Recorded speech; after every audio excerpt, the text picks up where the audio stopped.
दिया। और वो सोल्यूशन जो आज मैं आपको बताने जा रहा हूं, अगर आप भी हमारे जैसे हैं दोस्तों, तो ये जो बातें मैं करने जा रहा हूं इसको आप अप्लाई करके देख लो। ज्यादा टाइम नहीं, सिर्फ 4 से 5 महीने।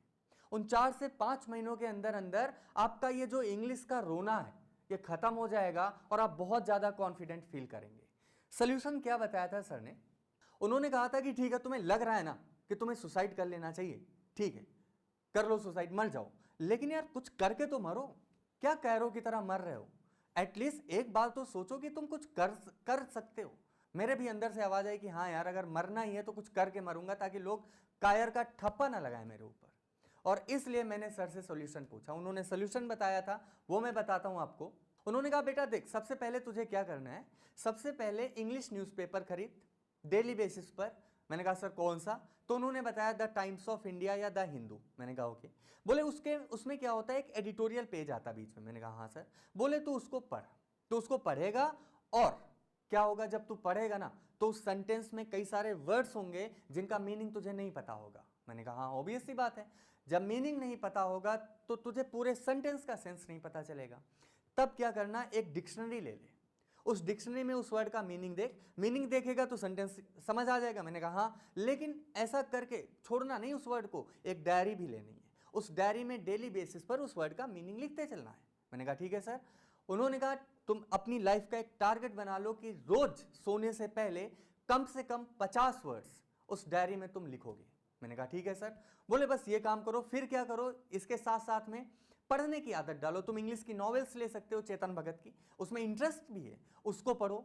मैगजीन्स ले सकते हो, उसको पढ़ो, बस इंग्लिश पढ़ो। मैंने कहा ठीक है सर, मैं करता हूं। अगर आप बता रहे हैं तो मैं करके देखता हूं, क्या पता है तरीका काम कर जाए। और दोस्तों फिर मैंने ये काम करना शुरू किया। मैं डेली बेसिस पर न्यूज़पेपर लेता था, डिक्शनरी होती थी, डिक्शनरी में ना पेज पलट पलट के वर्ड्स देखने पड़ते थे, बड़ा टाइम लगता था, लेकिन मैं क्या करूं, मुझे करना था, मैं करता रहा। अब यहां पर क्या, आप ये काम करोगे, मेरी बातों में आकर के आपको लगेगा सर सही बोल रहे हैं, आप ये काम करोगे, लेकिन मैं बताऊं ये काम बहुत लंबे समय तक ले जाना वाकई में बहुत बड़ी बात होती है। जैसे जब मैं ये काम करता था, एक दिन किया चलो बहुत बढ़िया, 2 दिन किए, 3 दिन किए, लेकिन हफ्ते भर 10 दिन में मैं फेड अप हो गया था। मुझे लग रहा था कि यार रोज रोज का वही काम, मेरा मन नहीं लगता, बहुत बोरिंग काम होता है, पहली चीज। दूसरी चीज, मेरे माइंड में बड़ा पेन हो रहा था कि मैं क्या कर रहा हूं। मैंने न्यूज़पेपर बंद कर दिया। लेकिन जब मैंने न्यूज़पेपर बंद किया तो फिर से मेरी आंखों के सामने मेरे पापा और मम्मी की शक्ल आई। मुझे दिखा कि यार वो किस तरह से वो पैसे दे रहे हैं मुझे, और ये एक ऐसी चीज थी जिसने मुझे अंदर से फोर्स किया कि सत्यम तुझे न्यूज़पेपर खोलना पड़ेगा। और यहां से मैं एक बात मैंने जरूर सीखी कि हर एक काम, आपका कोई भी गोल है, उसको आप अचीव करना चाहते हो, कर लोगे अचीव, लेकिन उसके पीछे एक वजह होनी चाहिए, एक जेन्युइन वजह होनी चाहिए, और वो वजह उस गोल से कहीं बड़ी होनी चाहिए। मैं बताऊं तो मेरे सामने वो वजह थी, मेरे पापा जहां से पैसे ला रहे थे, लाखों रुपए दे रहे थे सालों के, वो चीज मेरे पीछे एक इतनी बड़ी वजह थी कि ये न्यूज़पेपर पढ़ना बड़ा छोटा लगने लगा। और मैं करता गया, और 10-15 दिन तो सब कर लेते हैं, लेकिन इसको लंबे समय तक जो कर ले वही अलग होता है भीड़ से। Beginning is very simple, ending is also very simple, the point is maintaining. आपने कितना मेंटेन किया उन चीजों को।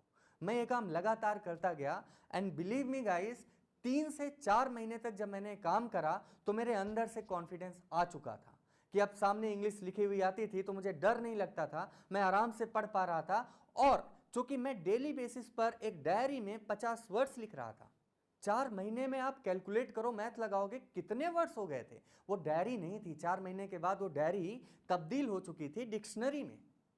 और ये डिक्शनरी किसी भी ऑक्सफोर्ड की भी डिक्शनरी से 1000 गुना, 1000 टाइम्स बेटर थी। क्यों? क्योंकि ऑक्सफोर्ड की डिक्शनरी के राइटर कोई और होंगे, लेकिन इस डिक्शनरी का राइटर मैं खुद था। और आपको लगता होगा ना कि वर्ड्स का मीनिंग भूल जाते हो, आप खुद से एक डिक्शनरी बनाओ। आप खुद के लिखे गए वर्ड्स का मीनिंग नहीं भूलोगे सर, क्योंकि हर एक वर्ड में आपके खून पसीने की मेहनत है, जो मेरे साथ हुई। अब क्या है, अब मेरी लिखने और पढ़ने वाली समस्या खत्म। अब मैं इंग्लिश में बहुत अच्छे से डील कर पा रहा हूं। मैंने जा करके अपने सर को थैंक्स भी बोला, और मैंने कहा सर आपके बताए गए तरीके से मैं सुसाइड करने से बच गया, और मैंने ये मुकाम हासिल कर लिया कि अब जब सर क्लास में पढ़ाने आते हैं ना, मैं आराम से लिख लेता हूँ, किताबें खोलता हूँ तो रोना नहीं आता, सब बढ़िया चल रहा है। लेकिन सर अभी बोलना तो नहीं आया, बोलूँ कैसे? मैं बोलना भी चाहता हूँ। तो मेरे सर ने कहा कि देखो बेटा, किसी भी लैंग्वेज में कमांड हासिल करने के लिए 4 स्किल्स होनी जरूरी है। उनको LSRW के नाम से जाना जाता है, listening, speaking, reading and writing. तुम्हारे अंदर रीडिंग और राइटिंग आया है। अब लिसनिंग स्पीकिंग की बात करें तो उसके लिए माहौल चाहिए, एक ऐसा माहौल चाहिए जिसमें तुम्हारे चारों तरफ इंग्लिश में लोग बोल रहे हों। क्योंकि इंग्लैंड में कोई बच्चा अगर पैदा होता है वो 4-5 साल में इंग्लिश बोलने लगता है। इसके लिए वो किसी कोचिंग में नहीं जाता है, वो किसी ट्यूशन में नहीं पढ़ता है, फिर भी बोलने लगता है। सोचो कैसे।